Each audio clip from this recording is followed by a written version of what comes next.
હવે જો આપણે 13મું ચેપ્ટર જોતા હતા સમમિતિ, એની અંદર આપણે સ્વાધ્યાય 13.1 ના દાખલા તમને શીખવાડી દીધા હતા. સમમિતિ રેખા એટલે શું? કે આકૃતિના બે સરખા શું કરે? ભાગ કરે. શું કરશે? જ્યારે બી સમમિતિ રેખા દોરે, કોઈ પણ આપણે આકૃતિ આપી છે એની સમમિતિ રેખા દોરો તો એ આકૃતિના જો બે સરખા ભાગ થતા હોય તો જ આપણે એની સમમિત આકૃતિ કહી શકીએ. જો બે સરખા ભાગ ન થવા, એના બે સરખા ભાગ થતા ન હોય તો આપણે એને સમમિતિ રેખા કહી શકીએ નહીં. તો આપણે એ વાતમાં આ બધા ઉદાહરણ છે, તમે આવડતા હોય તો બોલો. ચલો, સમમિતિ રેખા જેને લાગુ પડતી હોય એવા ઉદાહરણ બોલવા હોય તો કયા ઉદાહરણનો સમાવેશ થાય? તો વસ્તુ આપણે કહેવી કે ભાઈ આ આકૃતિ તમે નામ દો એનું તો આપણને ખબર પડે. દાખલા તરીકે હું આ બોર્ડ કહું તો આ બોર્ડ સમમિતિ, આ બોર્ડ સમમિત આકૃતિ છે. કેમ કે એને વચ્ચે જ્યાં બે ભાગ કરો તો બંને બાજુ કેવી દેખાશે? સરખું. કેવું દેખાશે? સરખું. તો એ કોઈ બીજી વસ્તુ તમને ખબર છે કે જેને બે સમમિત ભાગ, કોઈ પણ ઘરમાં હોય, અહીંયા હોય, કોઈ પણ વસ્તુ કે જેના બે સરખા આપણે ભાગ કરી શકીએ? બોલો ચલો.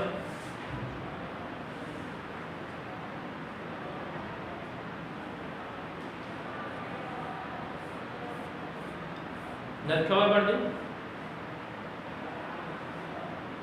બોલો કોઈ પણ વસ્તુ કે એની અંદર આપણે એ અને જે છે એને બે ભાગ આપણે કરી શકીએ છીએ. કે જે વસ્તુ આપણે લઈએ તો એ વસ્તુની અંદર તો આપણને દાખલા તરીકે દરવાજો છે તો દરવાજાના બે આપણે સરખા ભાગ કરીએ, બરાબર? તો કબાટ જોવાનું કે જો સરખું છે તો એના ચાર ખાના છે, બરાબર? તો વચ્ચેથી આનું આપણે ભાગ કરીએ તો એનો સરખો ભાગ એનો થઈ જશે. તો આ રીતે આની સમમિતિ રેખા, બે આકૃતિઓ આપણે જોડવાની છે, અલગ અલગ આકૃતિઓ, સમમિતિ રેખાઓ વાળી આકૃતિઓ આપણે જોવાની છે. તો કઈ આકૃતિ આવે, કેવી રીતે આપણે એને દોરી શકીએ એ જોવાનું છે. તો પહેલો આપણે જોઈએ છે ચોરસ. તો ચોરસ તો તમને ખબર છે, ચોરસ આકૃતિ. તો ચોરસ આકૃતિ દોરાય ત્યારે સમમિતિ રેખા કેટલી થાય, કઈ થાય? તો ચોરસની આકૃતિ આપણે દોરીએ, બરાબર? તો એની પહેલી સમમિતિ રેખા થાય. આકૃતિ બે સરખા શું થઈ જાય છે? ભાગ કરે. શું કરે? બે સરખા ભાગ એના કરે છે. આપણે તૂટક રેખાથી દોરીએ એટલે ખબર પડી જાય બધા, બરાબર? પછી કા થાય એની સમમિતિ રેખા, એ પણ આકૃતિ શું કરે છે? બે સરખા ભાગ, ઉપર નીચેનો ભાગ. પછી ક્રોસમાં પણ સમમિતિ રેખા આપણે દોરી શકીએ. પછી આને પણ આટલી સમમિતિ રેખા એને દોરી શકાય છે. તો કેટલા આવે છે? કેટલી દોરી મેં? 4. તો ચોરસમાં કેટલી સમમિતિ રેખા આવે? 4 સમમિતિ રેખા આવે. બીજું છે લંબચોરસ. શું છે? લંબચોરસ. તો લંબચોરસની અંદર, તો લંબચોરસની આકૃતિ દોરીએ તેની અંદર કેટલી સમમિતિ રેખા આવે આપણે જોવાની છે.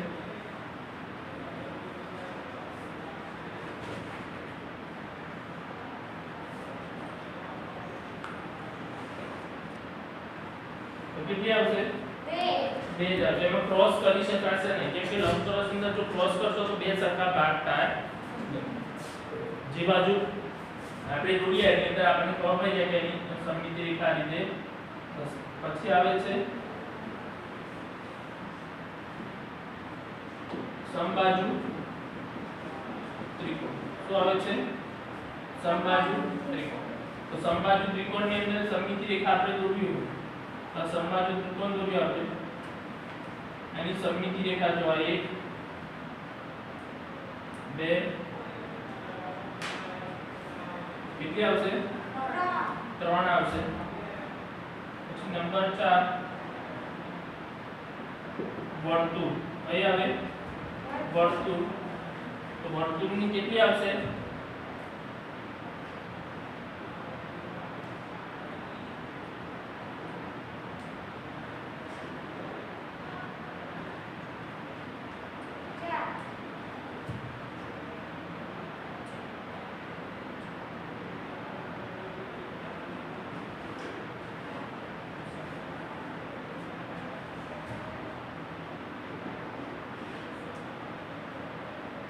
વર્તુળમાં કેટલી આવે?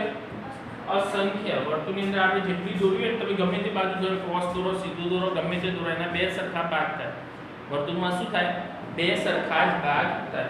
એની અંદર ઘણી બધી સમમિતિ રેખાઓ થાય. તો આ રીતે આપણે જો અલગ અલગ આકાર આપણે જોયા કે અલગ અલગ આકારની અંદર કોની કેટલી સમમિતિ રેખા મળે છે, એ સમમિતિ રેખાઓ આપણે જોઈ. તો એ જોઈએ એટલે આપણને ખબર પડી જાય કે એની સમમિતિ રેખા કેટલી અને કેવી રીતે મળે છે. પછી આવે છે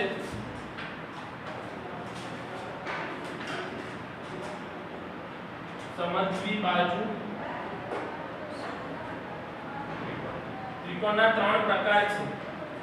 તાના ધ્યાન તો એની બાજુને આધારે ત્રણ પ્રકાર છે, ખૂણાને આધારે ત્રણ પ્રકાર. કોને યાદ છે? બાજુને આધારે ત્રિકોણના ત્રણ પ્રકાર કોને યાદ છે? આગળ આપણે ભણાયેલા છે તમને સમબાજુ ત્રિકોણ, પછી સમદ્વિબાજુ ત્રિકોણ અને વિસમબાજુ ત્રિકોણ. કયા પ્રકાર છે?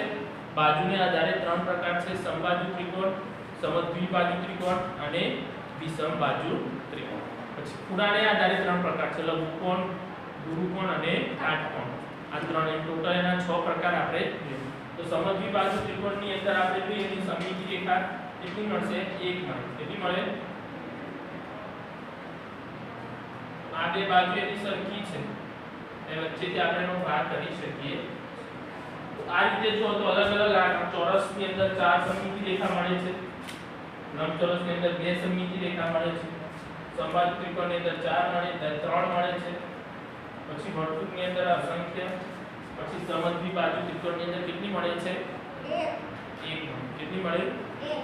આ રીતે આપણે અલગ અલગ એની જે આકૃતિ આપણને આપી હોય એ આકૃતિ પ્રમાણે એની સમમિતિ રેખાઓ આપણને મળે છે. આટલું લખી દો તમે, પછી આગળ તમને શીખવાડું.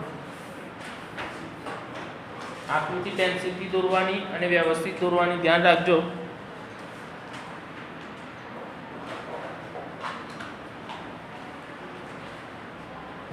હવે જો આપણે સ્વાધ્યાય 13.2 જોઈએ છે, એની અંદર દાખલા નંબર 1 આકૃતિ તમે ધ્યાનમાં રાખજો. દરેકની ફરી એકવાર યાદ કરાવી દઉં. ચોરસને કેટલી સમમિતિ રેખા મળે?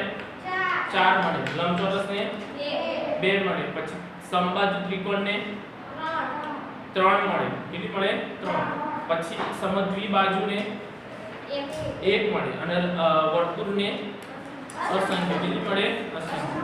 હવે જો આપણને 13.2 ની અંદર પહેલો જે પ્રશ્ન આપ્યો છે, દીદી નીચેના દરેક આકાર માટે સમમિતિની રેખાઓ શોધીને લખવાની છે. તો નીચેના જે આપણને આકાર આપ્યો છે, તો પહેલો જે આકાર છે કેવો છે? કેવો આકાર છે? પહેલો છે નખો પર જે આકારમાં પહેલો છે એમ કેવો કહેવાય?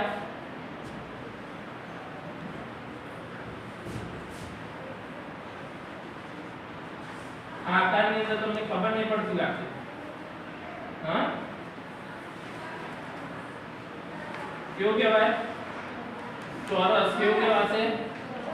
એની સમમિતિ રેખા. તો આ રીતે આકૃતિ દોરી પછી એની આપણે સમમિતિ રેખા દર્શાવવાની છે. તો ચોરસની અંદર કેટલી સમમિતિ રેખા આવે? 4 આવે. કેટલી આવે? 4 સમમિતિ રેખા. પછી બીજો છે, તો બીજાની અંદર જો એ આપણને જે આકૃતિ આપી છે, આકૃતિ અલગ દેખાય છે આપણને આ રીતે.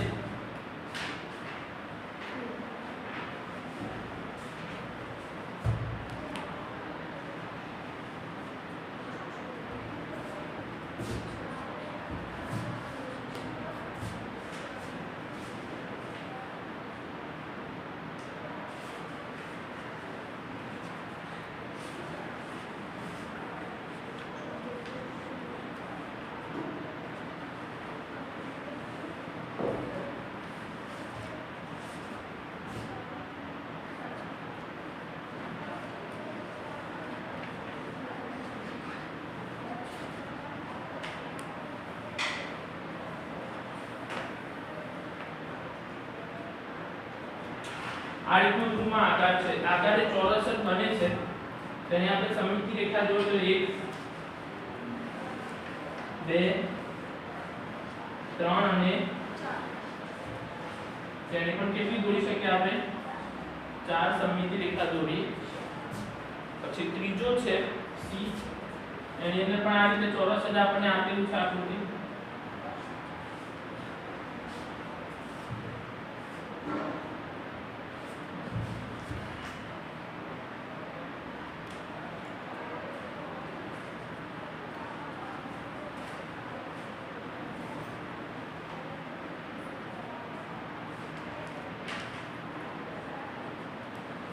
यहाँ पर सममिति रेखा કેટલી થશે 4 કેટલી થશે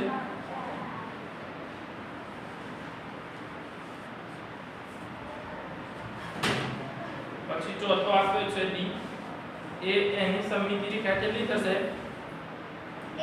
1 જ થશે કઈ થશે એ પણ આકૃતિ તમે દોરશો અને ઊભી સમમિતિ રેખા દોરી શકાય આકૃતિ જે આપી છે તમને એમાં તમારે ઊભો એક ભાગ કરી દેવાનો શું કરી દેવાનો એ આકૃતિનો ઊભી આકૃતિ દોર્યા પછી એને ઊભોનો ભાગ કરી દેવાનો પછી જો E આપી છે D તમે જાતે કરી દેજો આકૃતિ દોરી અને એક સમમિતિ રેખા દોરી દેજો E છે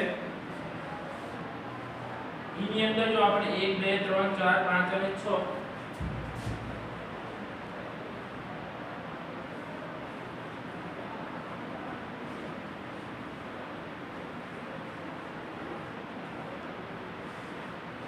તેમાં કેટલી ભાગ પડશે 1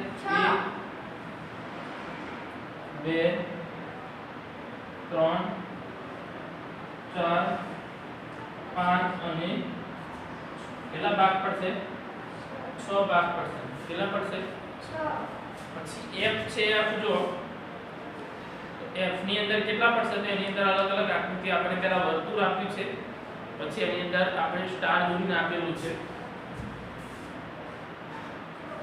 F છે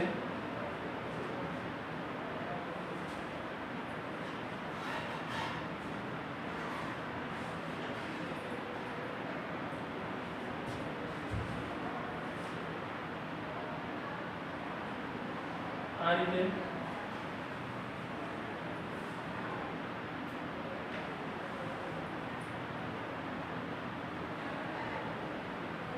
બરાબર તો આની અંદર કેટલી સમમિતિ રેખા મળશે બોલો એક બીજા કોઈ જો એકલું વર્તુળ હોય તો આ સંખ્યામાં પણ વર્તુળની અંદર બી અલગ અલગ આપણને આપેલું છે તેની સમમિતિ રેખા જોઈએ તો જો આ એક પછી આ બે પછી આ 3 4 5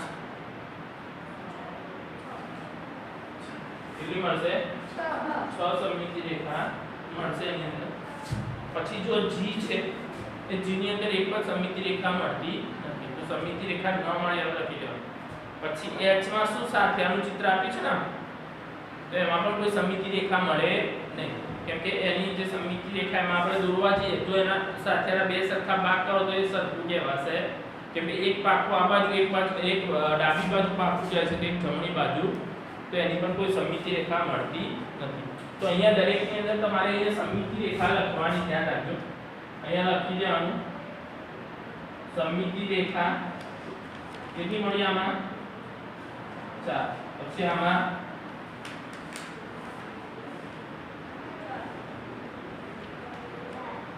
અહીંયા પણ 4 આની અંદર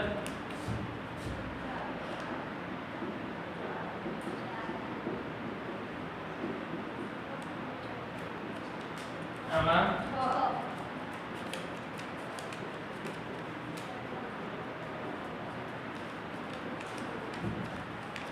આમાં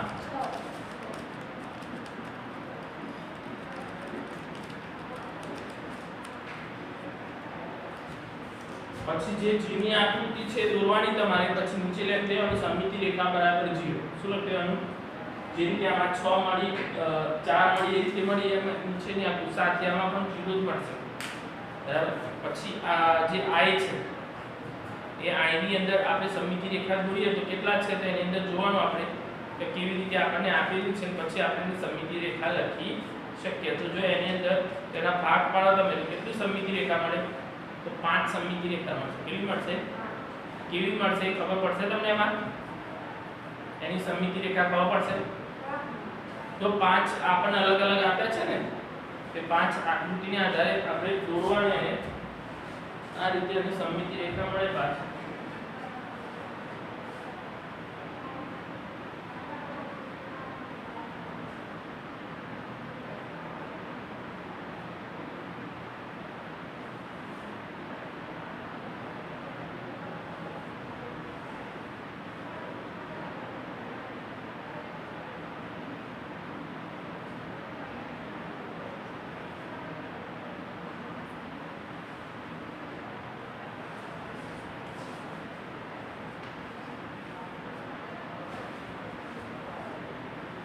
જો 1 2 3 4 તમે સમમિતિ રેખાની અંદર દોરો ને તો અહીંયાથી જો અહીંયા બે ભાગ થાય તો અહીંયા બે ની વચ્ચે આવશે ક્યાં આવશે બે જે છે આપણે ફૂલ હોય ફૂલ એની જે ભાગ એ પ્રમાણે આપીશું જો અહીંયા વચ્ચે આવે છે તો અહીંયા જો આ બે ભાગ કરશે તો નીચે છે ને આ બંનેની વચ્ચે આવશે તો દરેકમાં એ રીતે થશે તો અહીંયા સમમિતિ રેખા કેવી આવશે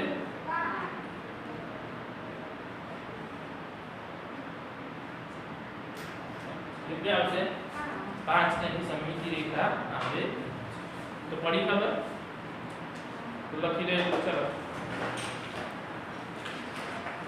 વ્યવસ્થિત સારા અક્ષરે લખજો તમે આકૃતિ પેન્સિલથી દોરવાની જે સ્કેલનો ઉપયોગ હોય તે સ્કેલનો ઉપયોગ પણ કરવાનો એમનેમ આકૃતિ દોરવાની નથી ધ્યાન રાખવાનું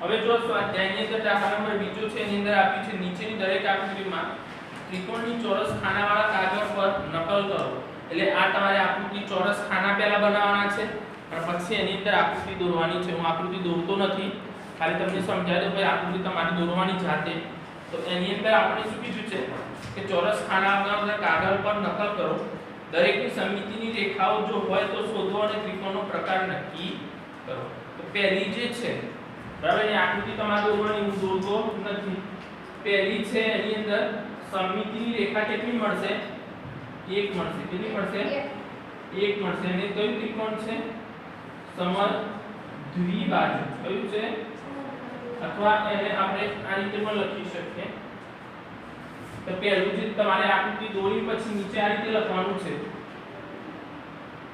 સમદ્વિબાજુ ત્રિકોણ અને કેટલી સમમિતિ રેખા મળી 1 મળશે કઈ મળશે એમાં સમમિતિ રેખા ઊભી આવશે એની એક સમમિતિ રેખા કઈ આવશે ઊભી તમારે પછી બીજી છે એ પણ સમદ્વિબાજુ છે તમે જુઓ એમાં બે બાજુ સરખા માપ છે અને એક બાજુ માપ અલગ છે સમદ્વિબાજુ ત્રિકોણ તો એની અંદર પણ 1 મળશે કેટલી મળશે 1 એની અંદર મળશે ની જેટલી બાજુ છે એટલી બાજુને આધારે પછી ત્રીજો એમાં પણ ઊભા જ બે ભાગ પડશે કેવા પડશે ઊભી જ આકૃતિનો ભાગ પડશે પછી ત્રીજી છે તો ત્રીજી પણ આપણે સમદ્વિબાજુ છે કઈ છે સમદ્વિબાજુ ત્રિકોણ એમાં પણ સમમિતિ રેખા કઈ મળે 1 મળશે એ કેવી રીતે દોરાશે બોલો ત્રીજી આકૃતિમાં જુઓ તો એની સમમિતિ રેખા દોરવી હોય તો કેવી રીતે દોરાશે હા આડી આવશે ત્રાસી ક્રોસ આવશે જો તમે એને કેવી દોરવું પડશે ક્રોસ ની છે નીચેનું જે આ એને કોર્નર માંથી લે અને દોરવું પડશે અને ચોથી જે છે બી છે એ છે વિષમબાજુ ત્રિકોણ કયો છે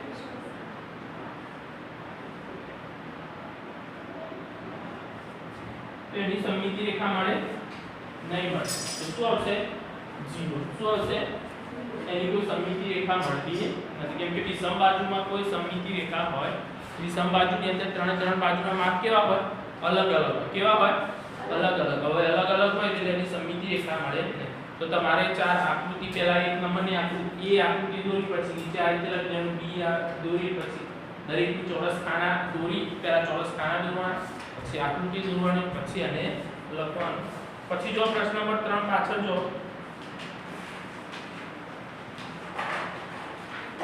તો એની અંદર તમને કોષ્ટક દોરીને આપ્યું છે એ ટૂંકમાં તમારે શું જો બાજુમાં લખ્યું છે સમબાજુ ત્રિકોણ એમાં સમબાજુની આકૃતિ દોરી છે અને પછી એમાં સમમિતિ રેખાઓની સંખ્યાઓ લખેલી છે તો તમારે દરેકની આકૃતિ દોરવાની અને એની સામે શું લખવાની રેખા દોરવાની છે બીજું છે તો ચોરસની આકૃતિ દોરતા આવડે તમને તો ચોરસની બહુ મોટી નહીં દોરવાની બરાબર હવે વ્યવસ્થિત આકૃતિ સ્કેલ અને પેન્સિલનો ઉપયોગ કરી દોરવાની પછી ત્યાં ચોરસ ની આકૃતિ દોરીને એની બાજુમાં ચોરસની કેટલી સમમિતિ રેખા મળે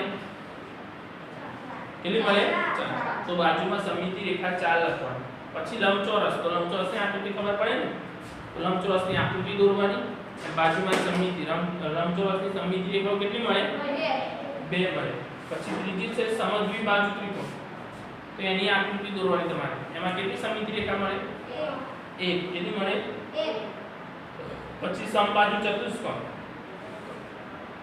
કે સમબાજુ ચતુષ્કોણ તો સમબાજુ ચતુષ્કોણની આપણે દોરીએ છે તો સમબાજુ જે ચતુષ્કોણ છે એની અંદર કેટલી મળશે 2 મળશે કેટલી મળશે 2 છે એની અંદર મળે અને 2 જે મળે જો સમબાજુ ચતુષ્કોણની આકૃતિ આ રીતે આવશે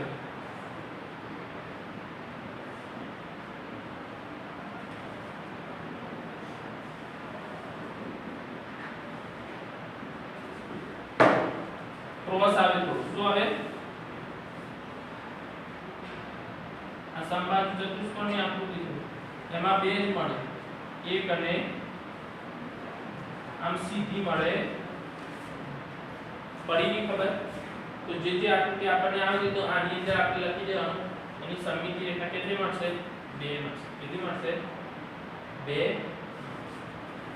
ચોથું છે પછી છેલ્લું લાસ્ટ છે વર્તુળ તો કેવી મળે આકૃતિ દોરી તમારે વર્તુળની આકૃતિ દોરવાની બાજુમાં અસંખ્ય લખી દેવાનું સમમિતિ રેખાઓની સંખ્યા છે ત્યાં શું લખી દેવાનું અસંખ્ય શું લખી દેવાનું પડી ગઈ ખબર તો આટલા સુધી તમારે એને લખવાનું છે જે આકૃતિ મેં દોરવાની તમને કીધી દોરવાની છે વ્યવસ્થિત અને લખી દેવાનું લખી દો આટલા સુધી તમે બાકીનું આપણે પછી જોઈશું આકૃતિ ફરજિયાત દોરવાની વ્યવસ્થિત સમમિતિ રેખા પણ એને વ્યવસ્થિત દોરવાની ધ્યાન રાખવાનું કે કેવી રીતે દોરવાની છે એ રીતે એને વ્યવસ્થિત દોરી દેવાની